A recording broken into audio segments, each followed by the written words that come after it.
News channel కు స్వాగతం. భావితరాలకు స్ఫూర్తి అణగారిన వర్గాల ఆశాజ్యోతి కీర్తిశేషులు సర్దార్ గౌతు లచ్చన్న అని రాష్ట్ర పర్యాటక సాంస్కృతిక సినిమాటోగ్రఫీ మంత్రి కందుల దుర్గేష్ అన్నారు. రాజమహేంద్రవరం వై జంక్షన్ లో ఘనంగా ప్రజా బాంధవుడు గౌతు లచ్చన్న 116వ జయంతి వేడుకలు జరిగాయి.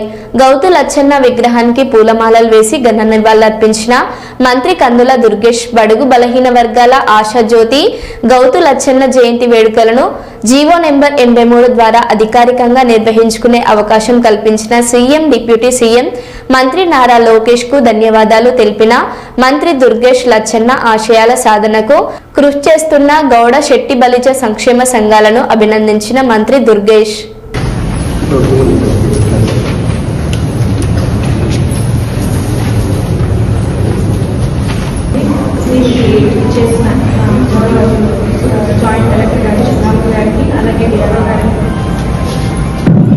అలాగే డిఆర్ఓ గారికి మరియు ఇక్కడ చేసిన బీసీ వెల్ఫేర్ అలాగే బీసీ హాస్టల్స్ నుంచి వచ్చిన వాళ్ళకి అలాగే కలెక్టర్ అందరూ సర్దార్ గౌతు లచ్చన్న గారు శ్రీకాకుళం జిల్లాలో జన్మించారు. ఈయన చిన్నతనం నుంచే స్వాతంత్ర సమరయోధులుగా అలాగే సమాజంలో ఉన్న వివక్షతకు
పోరాటం